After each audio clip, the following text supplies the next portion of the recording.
See You at the Top is the program that gives a checkup from the neck up to eliminate stinkin' thinking and avoid hardening of the attitudes.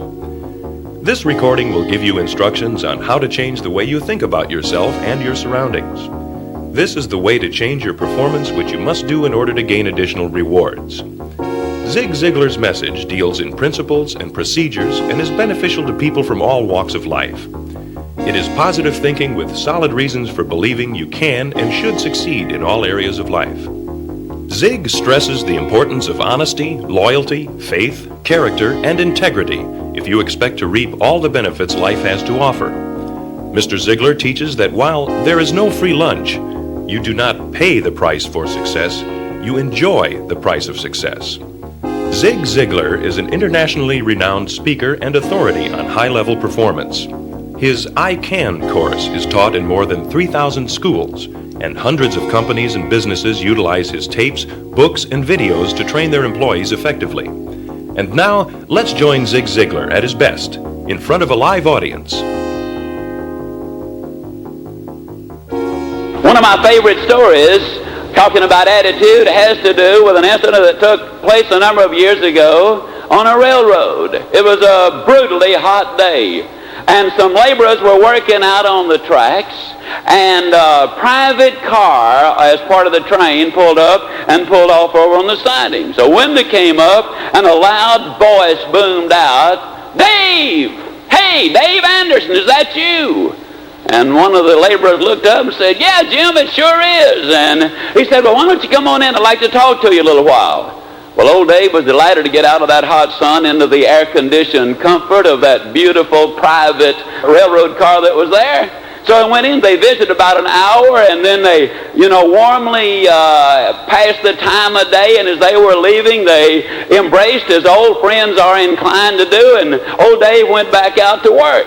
Well, the crew out there said, "Hey, Dave, isn't that Jim Murphy, the president of the railroad?" And Dave said, "Yep, sure is. Been friends for over 25 years. And he said, "Well, how in the world did you happen to know the president of the railroad?" Well, Dave said, "Old Jim and I went to work the same day on this railroad." And they said, "Man, how does it happen then that you're still out here working in the hot sun and Jim Murphy is the president of the railroad?" Well, he said, "It's very simple to explain if you think about it.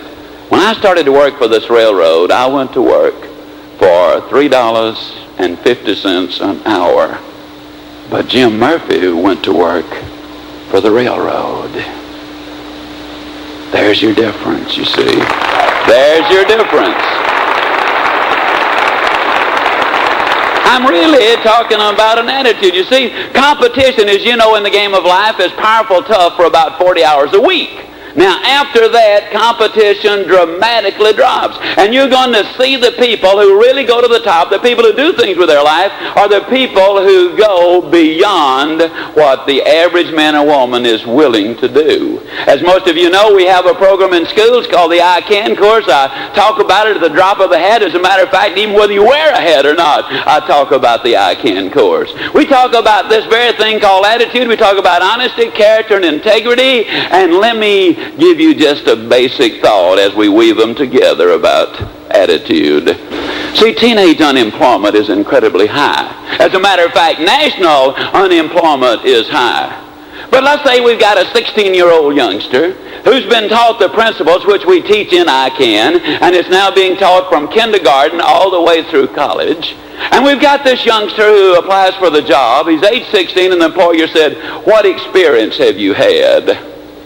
If the youngster says, "I've had 16 years experience in telling the truth, 16 years experience in being enthusiastic, 16 years experience in building a winning attitude, 16 years experience in knowing that the only way you're going to be able to keep me on the payroll is for you to make a profit. And therefore, knowing that if I don't contribute to your profit, that you're not going to be able to pay me, and I've got 16 years experience, therefore, of doing more than I'm paid to do, so you'll have the profit to pay me. I've had 16 years experience in developing the kind of attitude which says that you can get everything in life you want if you'll just help enough other people get what they want. You know what? I believe unemployment is a solvable problem. I believe we can have these kids working if we start teaching them the very basic things. And attitude is one of the basic things. I did a study at Harvard University several years ago. Discovered that 85% of the reason people get jobs and get ahead in those jobs is because they have the right mental attitude. But they discovered something else in that study. They discovered that in our educational institutions in America, that 90% of our time and educational dollars are spent teaching facts, figures, and formulas, and 10% of our educational time and dollars are spent teaching how to build a winning attitude. But they said, hold the phone, that's misleading.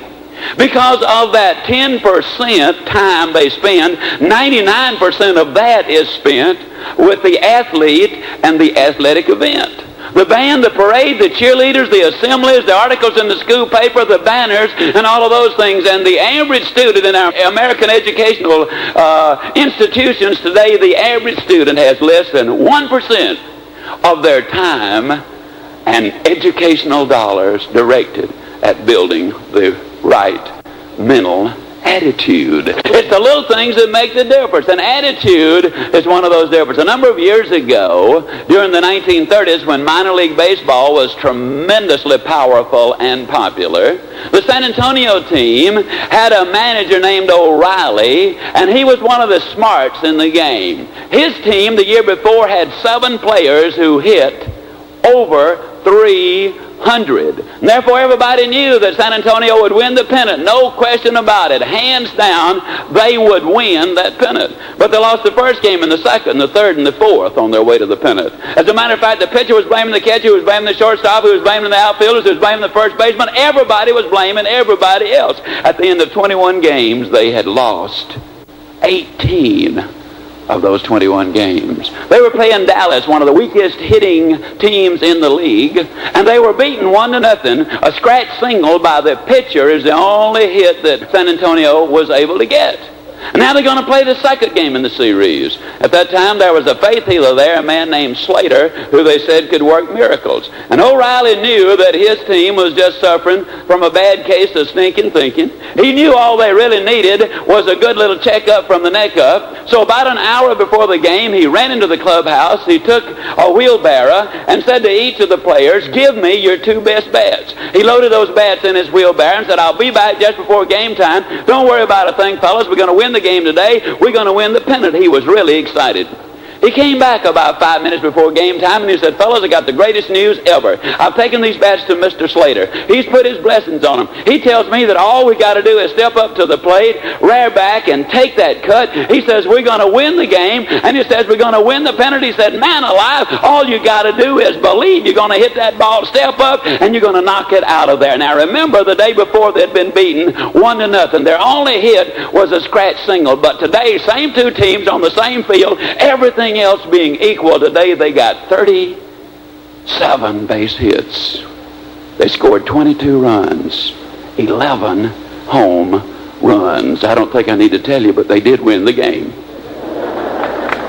As a matter of fact, they went on to win the pennant by the biggest margin in minor league history.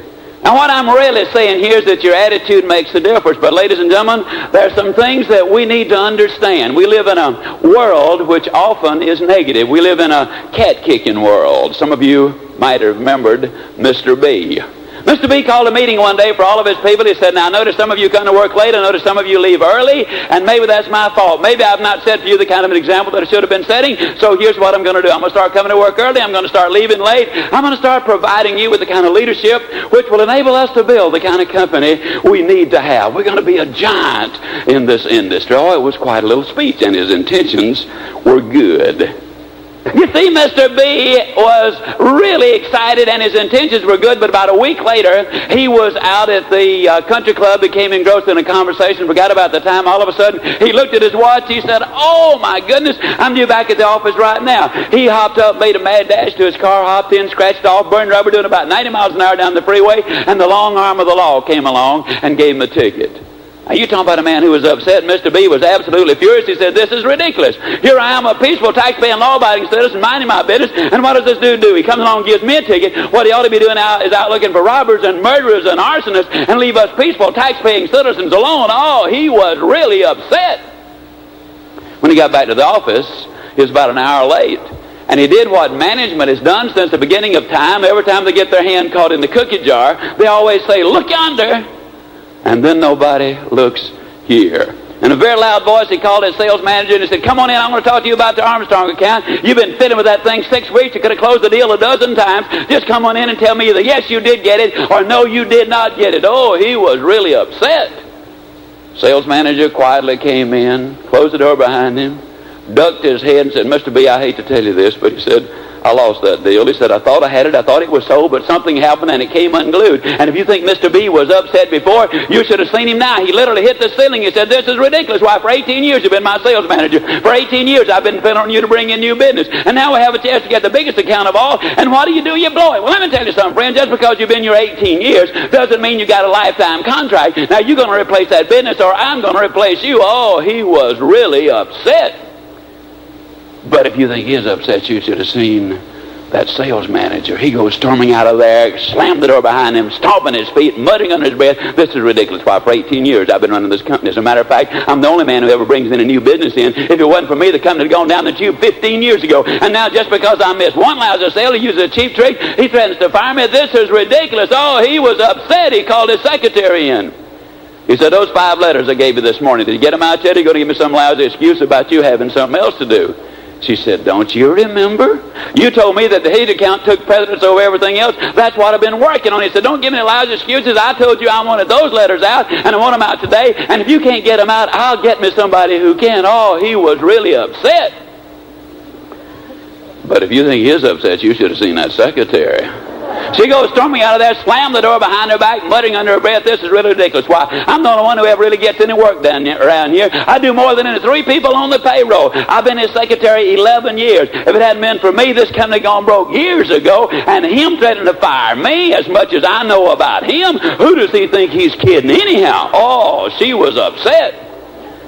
She went out to the switchboard operator, said, I got 5 letters, I want you to get them out. Now, I know that ordinarily you don't do this, but you don't do anything else anyhow but sit out here and occasionally answer the telephone and get out a little work when need be. And I want these letters out, and I'm going to tell you right now, if you can't get them out, I'll get me somebody who can. Oh, I tell you, she was upset.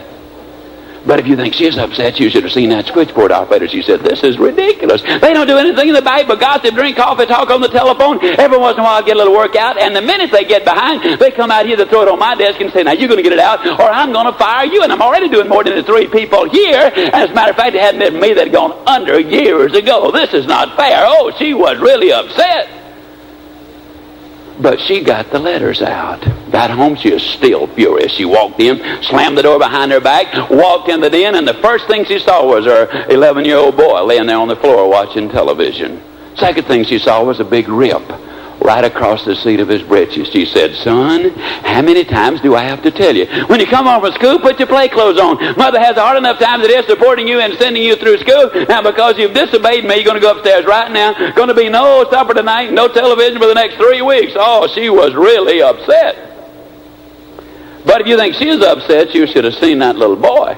He hopped up, muttering under his breath, this is terrible. Why, I was doing stuff for my own mother. It was an accident. Could have happened to anybody. And she doesn't even give me a chance to explain it all. He was upset. And about that time, his tomcat walked right in front of him, which was a mistake. Little boy gives him a big old kick and says, you get out of here. You've probably been up to some no good yourself.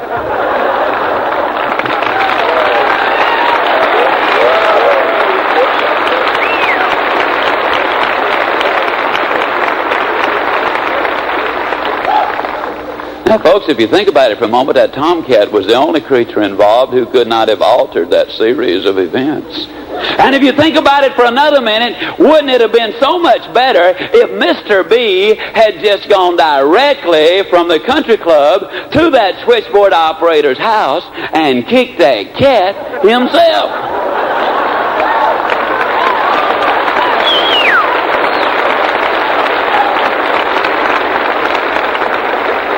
You see, the truth of the matter is we live in a negative cat-kicking world. And people are always doing it. You ever go in a restaurant and sit down for a cup of coffee, and you sit there, and you sit there, and you sit there, and finally you say to the waitress, "Miss, could I have a cup of coffee?" And she jumps down your throat. "Can't you see I'm busy? I'll get to you as quick as I can. Do you say we don't have to bite my head off about it, do you?" I mean, do you let her pull you down to her level? Or can you understand it's got nothing to do with you?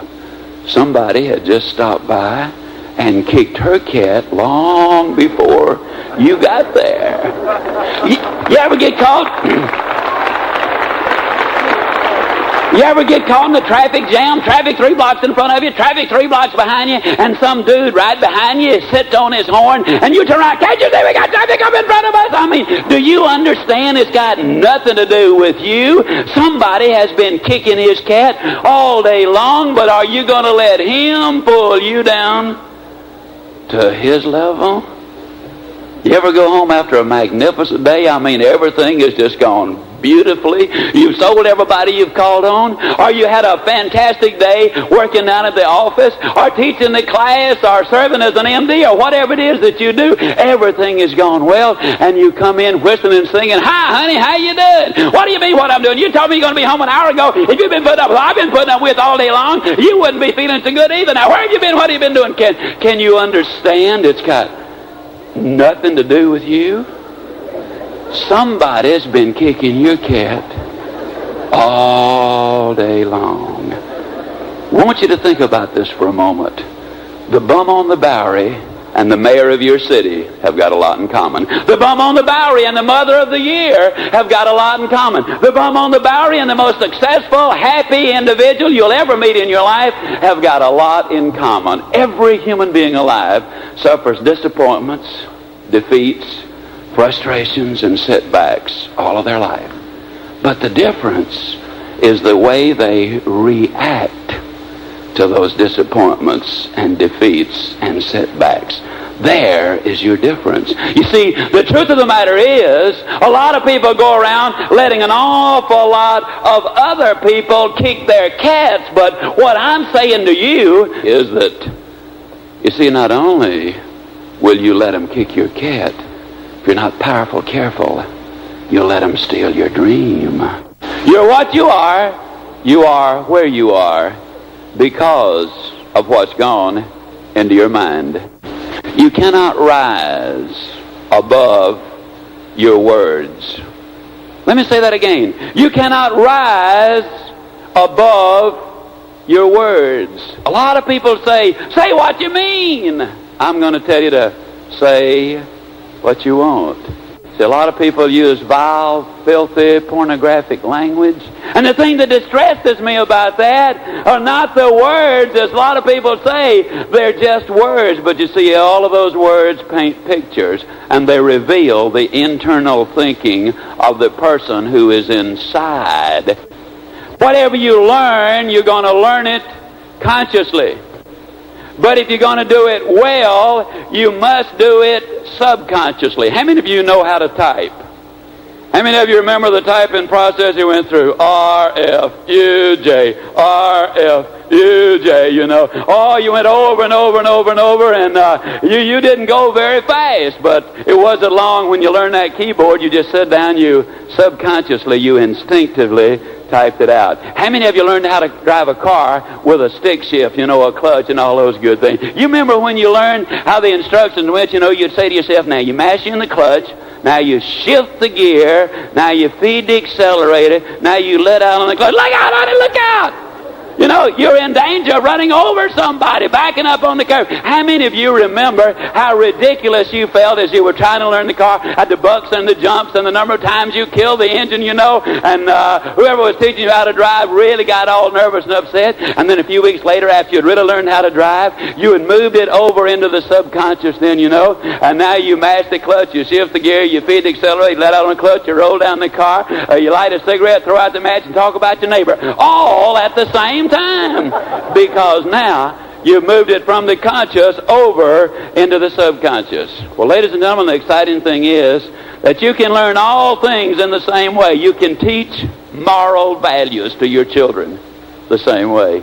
Psychologist Robert Cole says that's our most important responsibility as parents, is to teach them moral values. You can learn about optimism and hope and courtesy. Every once in a while I get into some rather intriguing discussions with some of my egghead friends about this thing called motivation. And we sit around, and a lot of them are kind of individuals, they call themselves deep thinkers. And they make this profound statement that all motivation is self-motivation. Well, at the risk of offending some of them, let me give you a little analogy which leads me to believe that maybe outside forces can have some impact in our lives. I've got a beautiful fireplace at home. What I really love to do is on Sunday afternoon, after I come home from church and we've had a nice lunch, and before I start preparing for our evening seminar down at the church, I get me a good fire going if it's a good cold, rainy day, and I get me a good fire going, turn the TV on, and when the Cowboys run the score up to about 61-0, I kind of lose interest and I drop off to sleep, and a lot of times when I awake and I look over at that fireplace and the fire has gone out. So I sleepily get up and I go over there, and I take my poker and I poke and I punch and I poke and I punch, and the first thing you know, I've got a rip-roaring fire going again. How many of you have ever had a similar experience? Can I see your hand? Now see, ladies and gentlemen, what happened was a very simple thing. When that fire had gone out, all I did when I poked and punched was I created some activity, which creates a partial vacuum right there, which nature abhors. Now cold, fresh air is blown in from the rest of the room, and the oxygen in that fresh air is what ignites the fire. See, I happen to believe that all of us from time to time need a little poking and punching, and we need some action from an outside source. We need some fresh air. We need some new input into our minds. Now, there are three kinds of motivation that I want to look at. First kind is fear motivation. And fear motivation is when you say to your child, if you're not in by 10 o'clock tonight, this is the last night you'll go out this month. Fear motivation says if you don't clean up your room, you're not going to get the family car over the weekend. Fear motivation says if you're late one more time, that's the end of your job. Fear motivation on some occasions is effective, but it is not a permanent type of motivation. Then there's the second kind, which is incentive motivation. Incentive motivation says if you lead the parade, if you're number one salesperson, if you raise productivity 3%, if you do a certain job, then you're going to win the trip to Hawaii or Yazoo City or some other place. That's incentive motivation. I think most of us have seen the picture of the donkey. The donkey is pulling the cart, and in front of the donkey, they've got the carrot dangling, right there in front of him. Now, incentive motivation will work if the stick is short enough, the carrot is sweet enough, the load is light enough, and the donkey is hungry enough. The third kind of motivation, you see, is growth motivation. Now, the problem, you see, with just incentive motivation is this. Eventually, you're going to have to let that donkey take a bite of that carrot. And if the donkey bites the carrot, then that solves his appetite problem. He's no longer hungry. So to get him to pull again, you got to lighten the load and sweeten the carrot. But the problem there is eventually you got a profit and loss situation, and when the profits are gone, then the business goes under. We're seeing that in our automotive industry right now, are we not? There was too much cost and not enough profit, and the net result is everybody's in trouble. So let's look, if you will, at that third kind of motivation, which is called growth motivation. Now, I'm not going to be negative at this time. I'll be like the little boy who came home from school one day and said, Dad, I'm afraid I flunked that arithmetic test. His dad said, Son, that's negative. Be positive. He said, Dad, I'm positive I flunked that arithmetic test. I'm not going to be negative when I say this. I am going to be absolutely positive when I say to you that there are going to be some difficulties in your life ahead. You're going to sponsor somebody and know they're going to be the greatest, and they're never going to leave the house. You're going to, in your business, have some disappointments, some defeats, some setbacks, some frustrations, and that's just a fact of life. Those things happen every day. Now what we want to do is learn how to prepare in advance for any difficulty, so instead of a stopping stone, it becomes a stepping stone. Now if we're going to have the right kind of attitude, then we've got to prepare in advance for it. So let me ask you a question.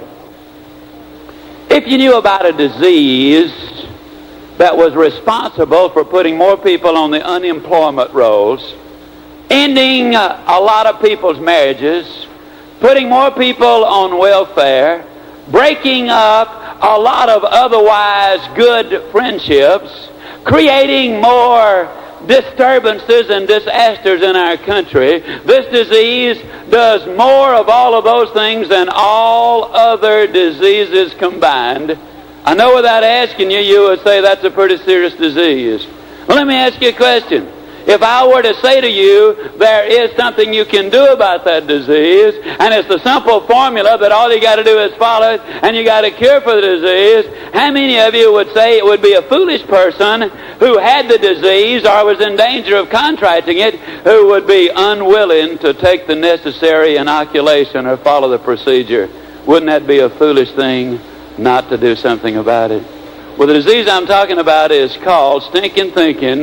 That's the preliminary disease. It leads to hardening of the attitudes, which is America's most deadly disease. There's no question about it. And there is a formula which would enable you to eliminate that stinking thinking and completely avoid hardening of the attitudes and acquire the health and the wealth and the happiness which are available in our country today. And what I'm going to do is say that it also offers peace of mind and friends and personal growth, and it simply involves a simple formula. Now I'm going to share this formula with you because I know it's a formula which absolutely will work. And the first step that in this formula that you got to follow is you've got to reverse the way you get up. Now I did not say get out of bed backwards. I said reverse the way you get up. But how do most people get out of bed every day? When that opportunity clock sounds off in the morning, you know, they reach over and they shut it off. And a typical procedure is kind of like this. They slap their face a time or two, and they say, "Hon, is it time to get up already?"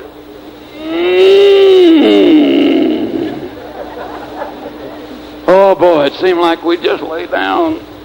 Boy, we got to get to bed earlier tonight, I guarantee you. They start every day like it's going to be another yesterday. And they were not overly excited about yesterday. The net result is they end up with a bad case of stinking thinking. But what you want to do, step number one, is simply this. Tomorrow morning, if you're serious about getting the most out of life, when that opportunity clock goes off, you reach over and you shut it off. Now, I think that's important. Then you sit straight up on the side of your bed. You see, when that opportunity clock was set, you did not decide when it sounded off the next morning to get up. You made that decision when you set the clock. Now what you're going to decide is, how am I going to get up? So when that clock sounds off, you reach over and shut it off. As I say, I do think that's very important. Then you sit straight up on the side of that bed, you slap your hands, and you simply say, "Oh, boy, it's a great day to get up and get at them." Now, I want you to get the picture. There you are on the side of the bed. Your hair is hanging down in your face. You're 2/3 asleep, and you're saying, "Oh, boy, it's a great day to get up and go get them."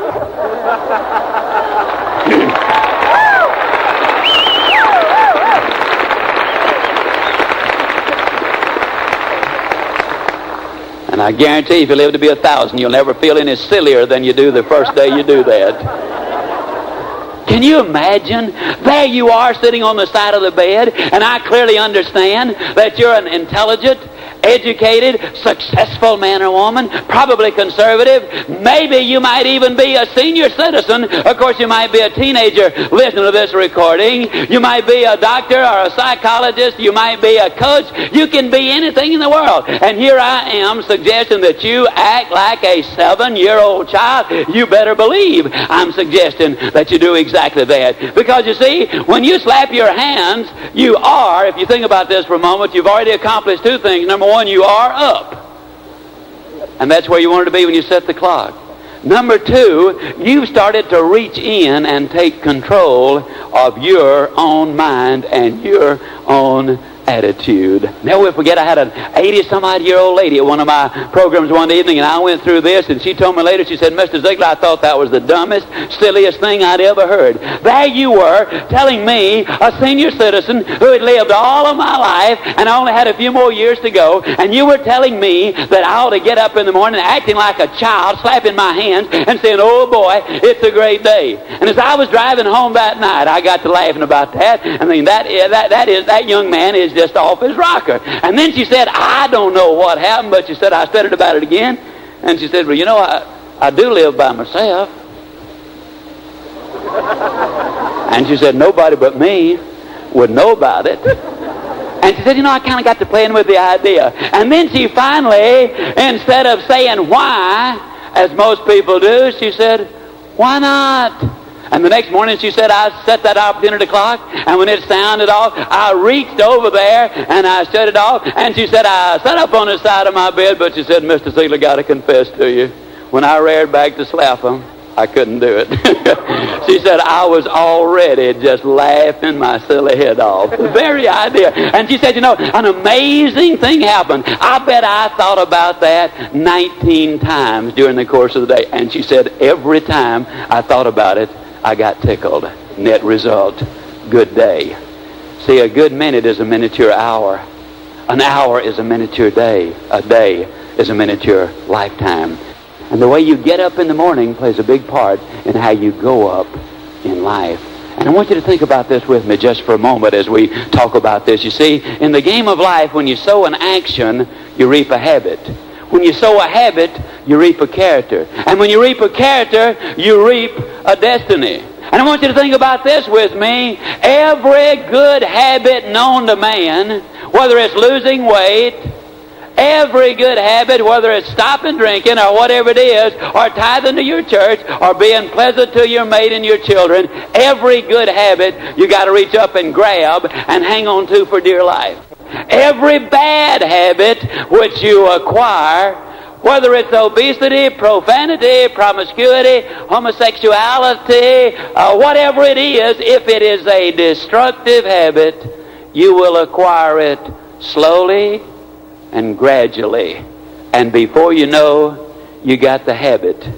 The habit has got you. Now, please turn the cassette over to continue.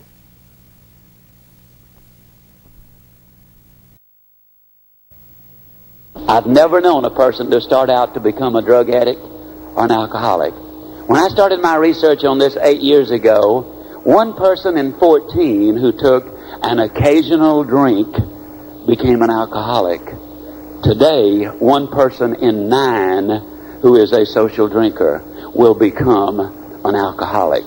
And one of the reasons is because 2.5 times every hour, not counting the advertisements on television, 2.5 times every hour, drinking is glamorized in front of us on that television. And when I talk about getting up in the morning and slapping your hands, I'm really talking about grabbing hold of a good habit. And what I'm saying to you is that it will make a difference, and it will make a profound difference right there. When you do it 21 consecutive days, it will become a habit, and I can guarantee you, you will never have a day when you do this that you won't think about it a dozen times or 20 or 30 times during the day, and you can't think about it without smiling. You just can't. And the mind is an associating machine. It triggers one thing, then it triggers another, and it triggers another. And you scripturally are accurate when you get up saying it is a great day, because the good book says, this is the day which the Lord hath made.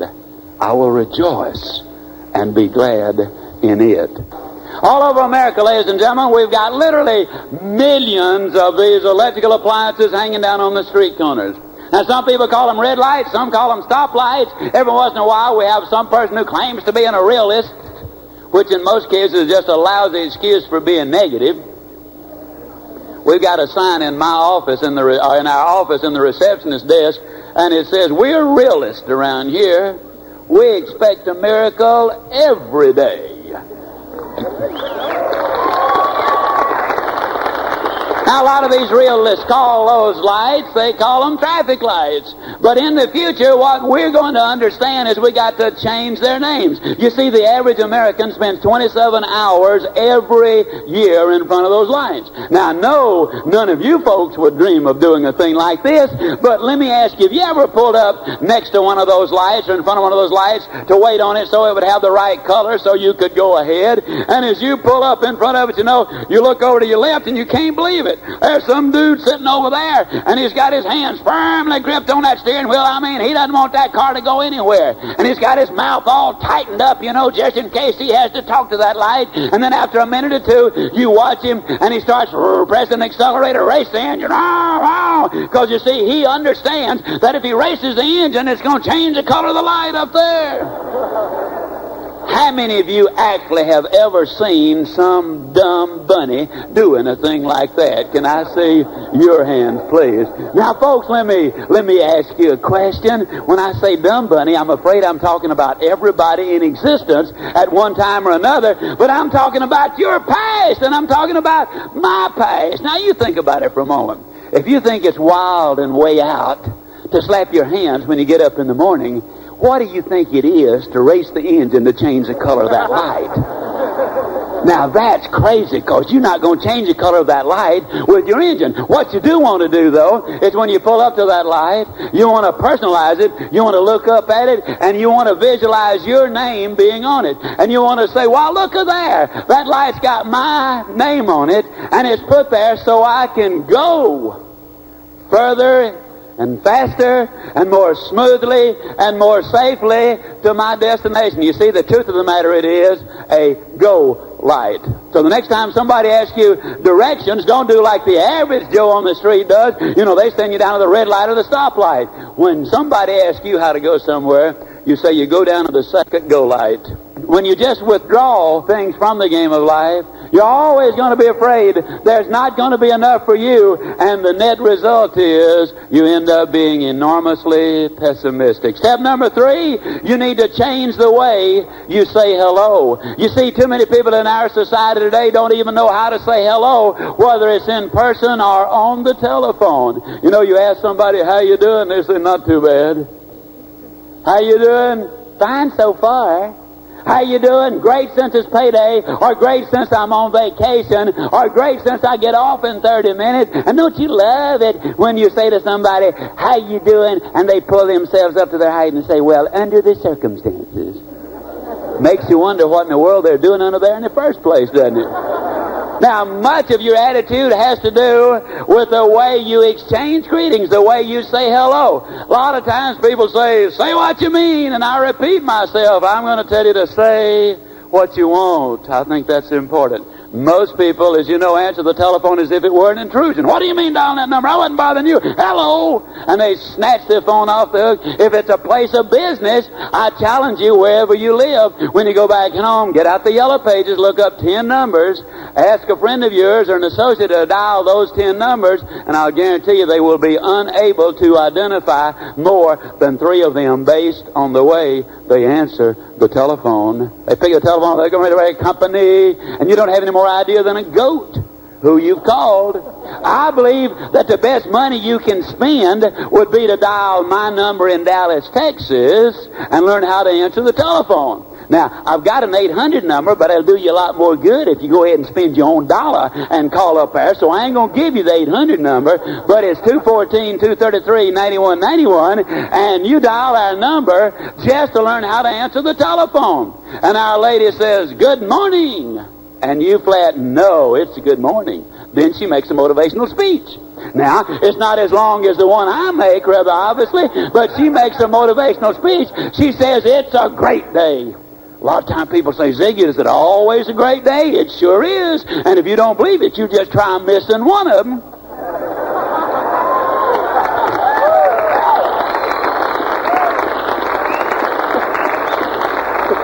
Then she gives the name of the company. Now, when I'm at home, and I do stress this is at home, I answer the telephone singing, oh, good morning to you.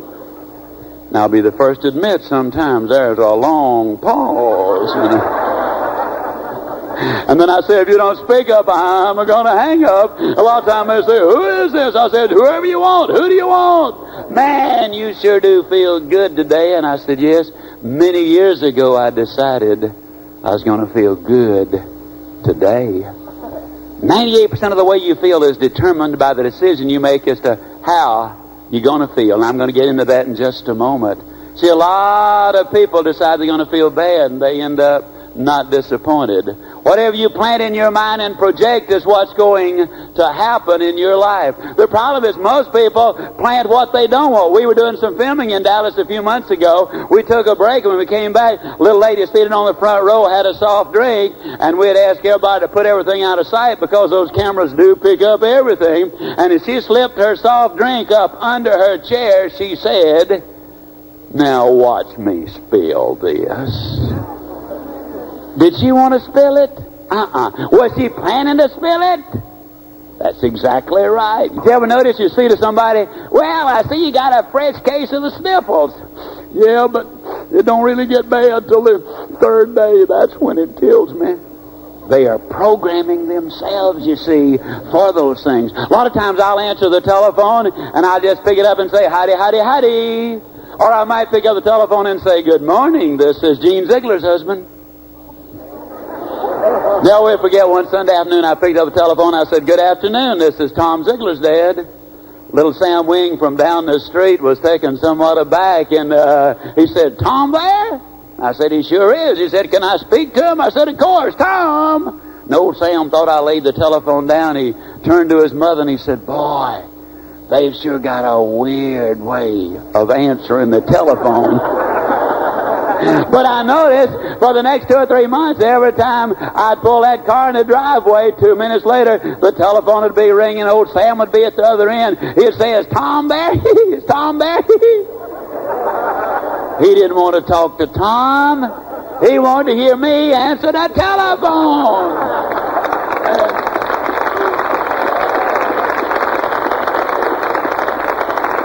And you might say, okay, Ziglar, so what? Here's the so what. I've been working with kids on drugs over 10 years. I've been involved in our ICANN course in the school for 7 years. I can tell you with as much certainty as I can tell you anything in life, when your child is between the ages of 9 and 15, when they need you the most, they're the least comfortable in your presence. At this particular time, when they're going through more psychological and physiological changes than at any time in their life, when they're bombarded with peer group pressure, sex pressure, drug pressure, when they are confronted with more difficulties in their life than they ever will be confronted with, maybe again, and they're the least qualified to deal with it, when they desperately need a mother or a daddy or both to put their arms around them and love them and talk with them, mother and dad and child are the least comfortable talking about life's most significant things. I will say that one of the tragedies is that we don't have enough people who are willing to tough things out. I don't think life is easy. I think it's tough. But I'm convinced beyond any reasonable doubt that if we'll be just a little tougher on ourselves, that life will be considerably easier on ourselves. And when we start showing that affection I was talking about to that child, we're going to keep them at home. We're going to start teaching them more of the good things in life. Answer the telephone properly. And when somebody says to you, how you doing, instead of giving that old baloney about fine since it's Friday or great since it's payday, when somebody asks you how you doing, just rear back, belt it out, be completely honest, tell the truth. Say, super good, but I'll get better. Or fantastic, and it's improving. And you might say, well, now, wait a minute, Ziglar, daggone it all, suppose I'm not doing super good or fantastic. Am I telling the truth? Why, certainly you're telling the truth. You're just telling it in advance, that's all.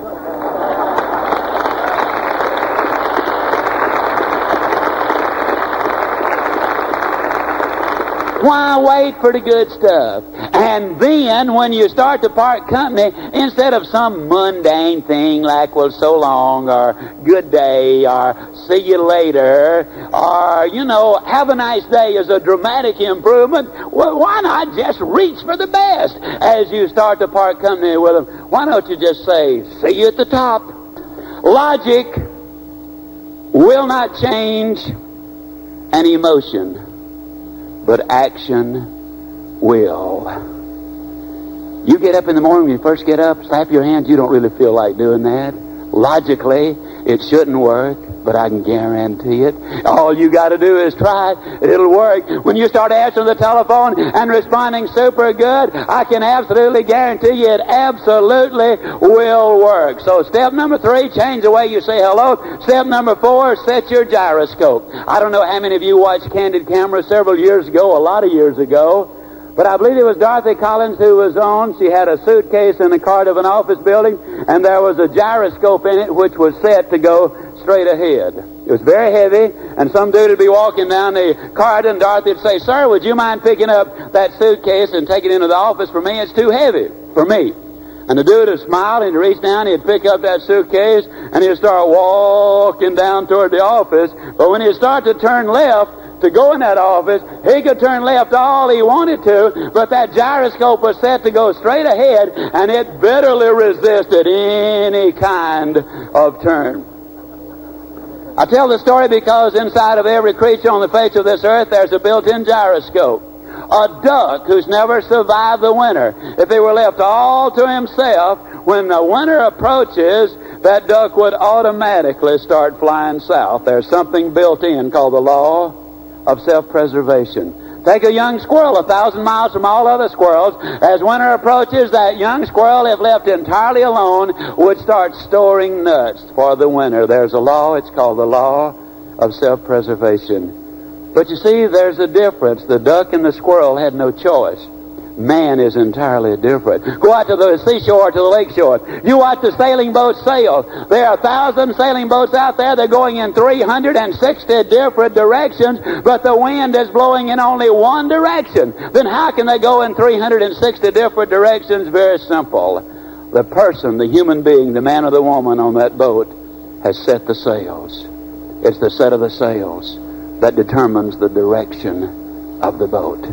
I fervently believe that as a result of what we're talking about here, that you can set those sails in the right directions. I believe that you can set your gyroscope with one simple process. Anytime you're on the telephone, we need to start conditioning our thinking in the proper way. And as you're talking, instead of doing the doodling, you know how some people do, they will draw a circle, then they'll put a square in the circle, then a rectangle in the square, then a triangle in the rectangle, and the square in the circle, and then they'll start putting a little lattice work in there, then they'll start doing the shading. Oh, some of them get pretty good at it, but what is the going price of doodles in your hometown?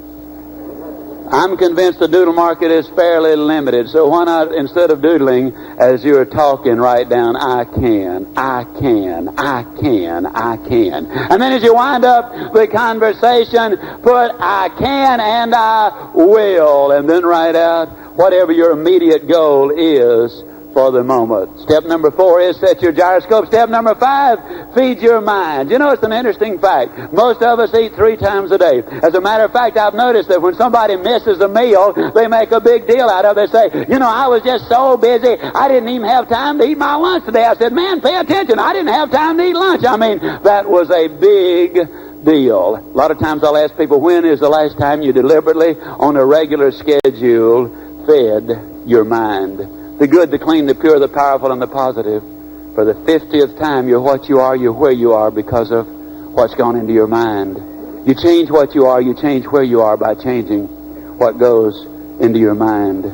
The tragedy is, if I were to come into your home with a pail of garbage and throw it on your living room floor, we'd have serious trouble quickly. One of 3 things. You'd either whip me physically, or you'd call the law and have me arrested, or you'd get your gun and you'd say, now, Ziglar, I'll bet you could just clean that up.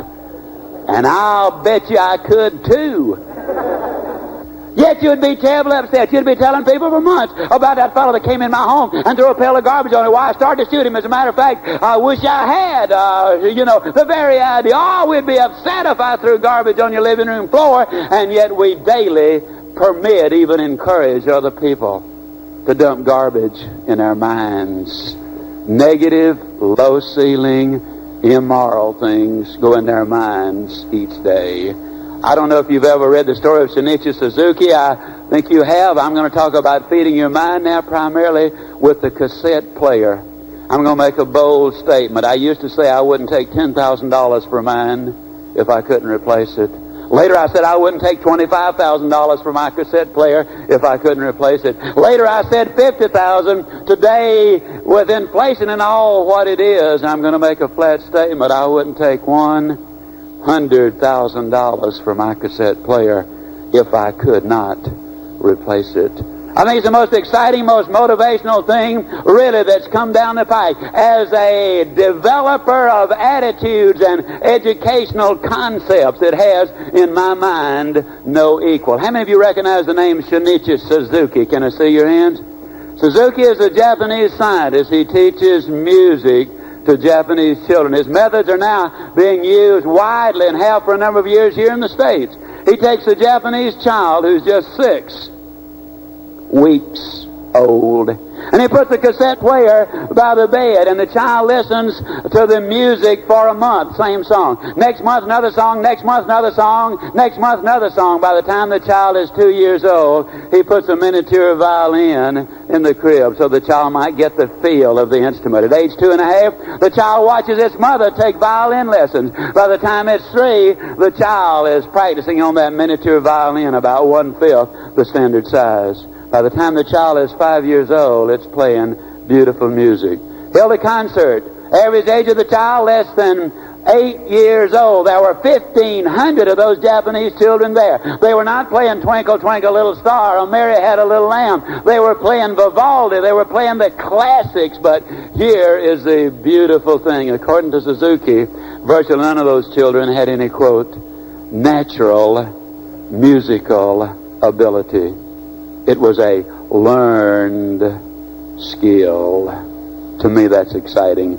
What he really says is, you can change what you are. You can change where you are by changing what goes into your mind. A few months ago, I met a lady in Dallas. Her name is Mrs. Ernest Lantos. Mrs. Lantos, not too long ago, her first name is Pam, was staying in her bed all day long every day. She was 5 feet 3.5 inches tall. She weighed 155 pounds. Life offered nothing for her. She got a set of tapes, like we're now talking about and recording, on how to stay motivated. And she started listening to those tapes. And she was listening to the radio one day, and she heard about a company, a radio station just opened, and she loved the format, and her attitude was so much better, and her weight was back to where it ought to be, and her outlook on life was dramatically different. She went down to the radio station. She applied for the job, and they said, Pam, we don't have an opening for a sales lady. Well, Pam's hard of hearing. So she sat down and sat there all day long. The next morning she came back and applied for the job, and her hearing still had not improved. When they told her there was no job for a sales lady, she sat there all day long. When she went back the third day, they saw how determined she was, and this time they said, we do have a job for a sales lady, and her hearing dramatically improved. She didn't hear no.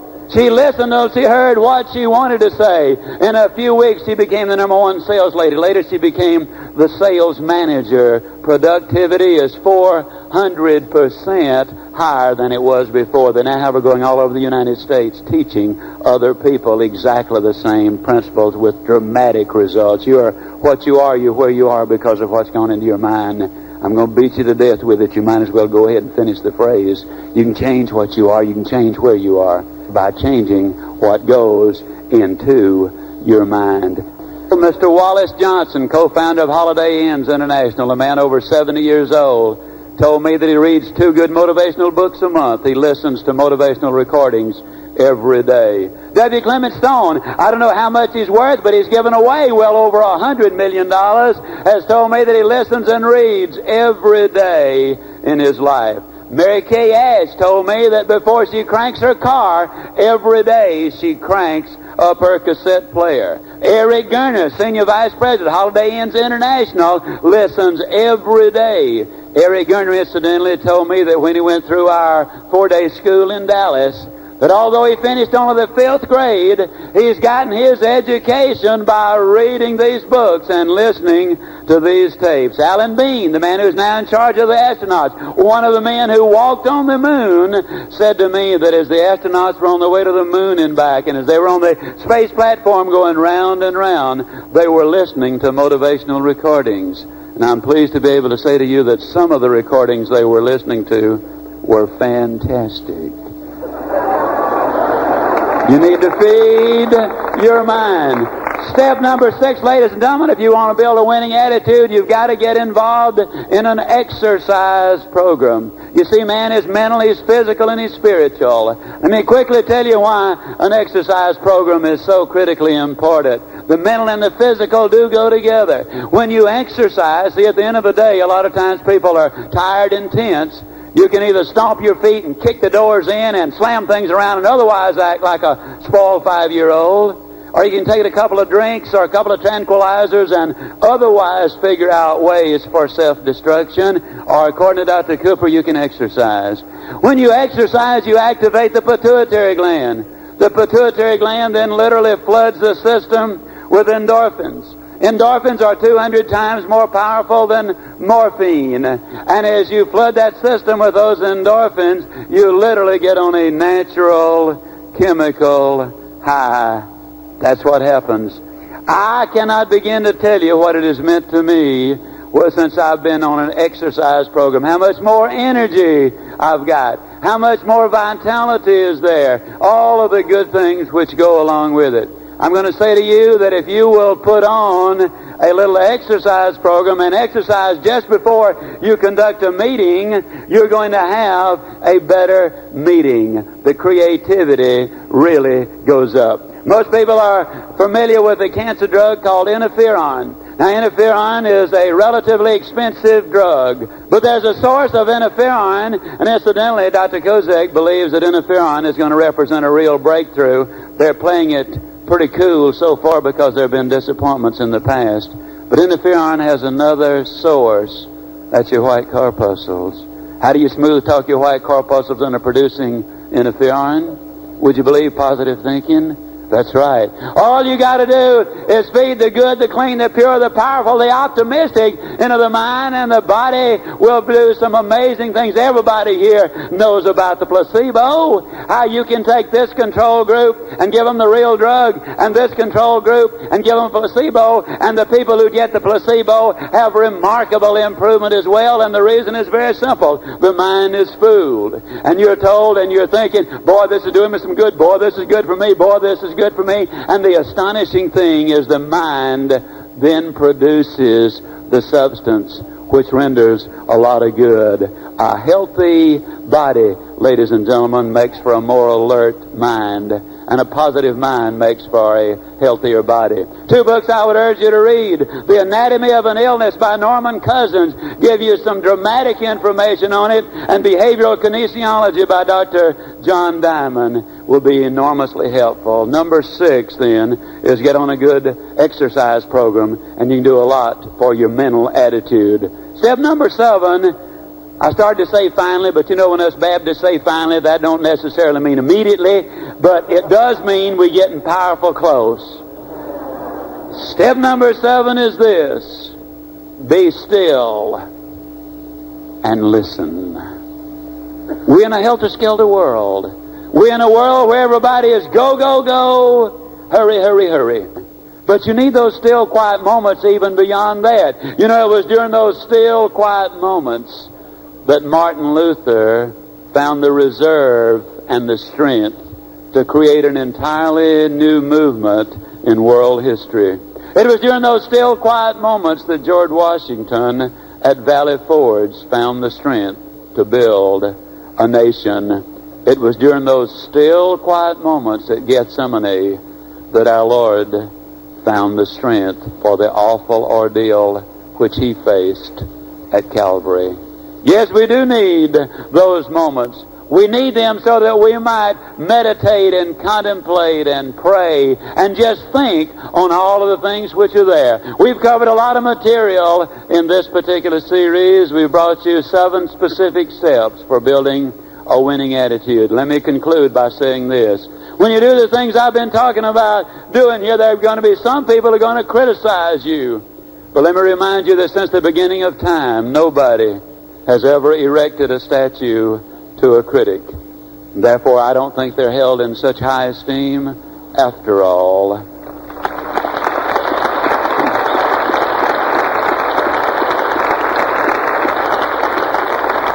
There are a lot of people who are going to look at you and say, well, you're different, and of course they'll be right. You'll be so different, you'll be one of the 5 people in 100 who are getting the things out of life you want instead of having to want the things you've got.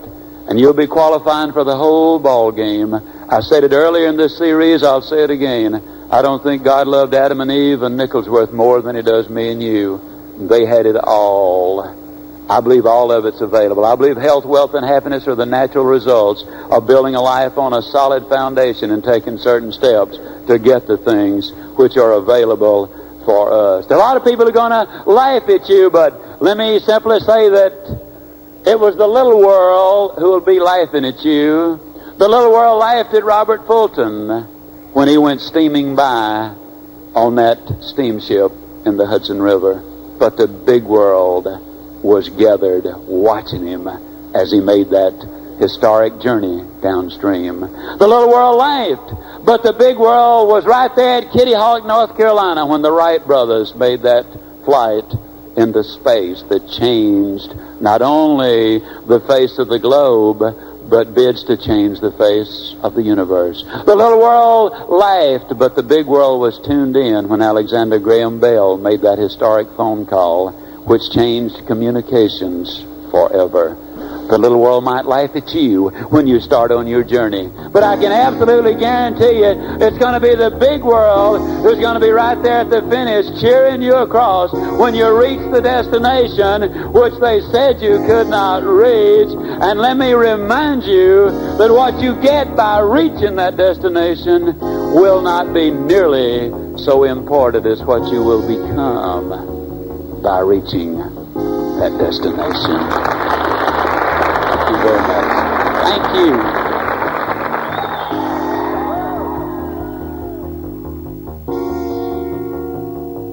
The Zig Ziglar Corporation offers a broad range of personal, family, and business development programs. If you would like a free full-color catalog, call area code 214-233-9190